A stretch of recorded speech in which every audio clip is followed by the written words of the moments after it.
Well, I guess if you could smoke it, they're going to see the threat of it. And life insurers in tonight's Alito Blitz item are seeing that e-cigarettes are no better than regular cigarettes, and that if you're smoking them, you're just as risky in their eyes when it comes to being covered. A lot of states agree. New Jersey's governor agrees with that. In California, it's increasingly now getting to be the case. To our Biz Blitzers, John Mayfield, Mattie Duppler, Tracy Burns, on what they see going on here. Tracy, what do you think? I think it's unfair to test for nicotine. I mean, Italians like us eat loads of tomatoes, and there's nicotine in tomatoes. So what happens if I have... What? I swear. Eggplants. Note to self. Yeah. Everywhere. Before you take your next insurance test, don't have sauce and pasta. I mean, I don't think this is the right way to do it. Maybe a chest x-ray is the way to go. But it's something about the e-cigarette. I always thought, because we've had a number of guests on it swear by these things and get them off the cigarettes. Yeah. Absolutely. Apparently they don't distinguish. Well, here's the problem. Insurers need to have a process in place where they can look at risk mitigation factors. The problem is the government's not cooperating. The government wants to tell you that everything that could ever go on the market is harmful for you. But they're not regulating tomatoes yet. But this is, just as you're saying, this is innovation that could save lives. The FDA being unwilling to admit that is a big problem. And insurers are not the one. Insurers now are just trying to get ahead of, ahead of whatever government's going to come down. And unfortunately, they're coming down the wrong side of this. What do you think, Lathan?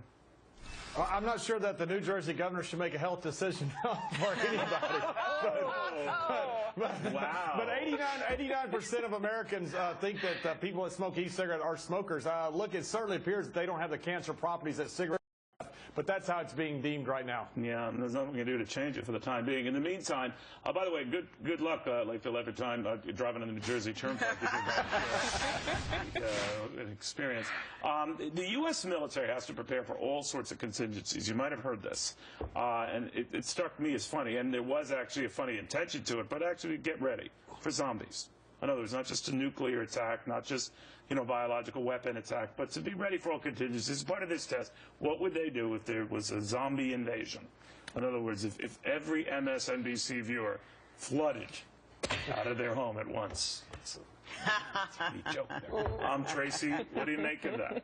We're ready for a zombie invasion. I mean, I guess I could sleep better at night knowing there's a backup plan, but I think there are bigger things. This is what this administration does, though, right? Dodges the important stuff, focuses on the silly zombie stuff. You're going to get ready. It was part of a test just to say... Do you believe in zombies? No, they don't believe in zombies. I think you're just jumping to your little right-wing conclusion.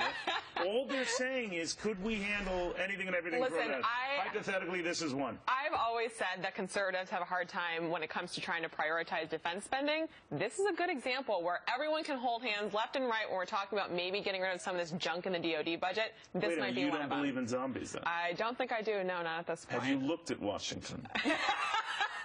Apparently not. All right, Lakefield, I'm wondering whether what apparently came of this is that they could very quickly and in rapid-fire form come up with a game plan to deal with almost anything, including something as crazy as this. So maybe it was money well spent. What do you think?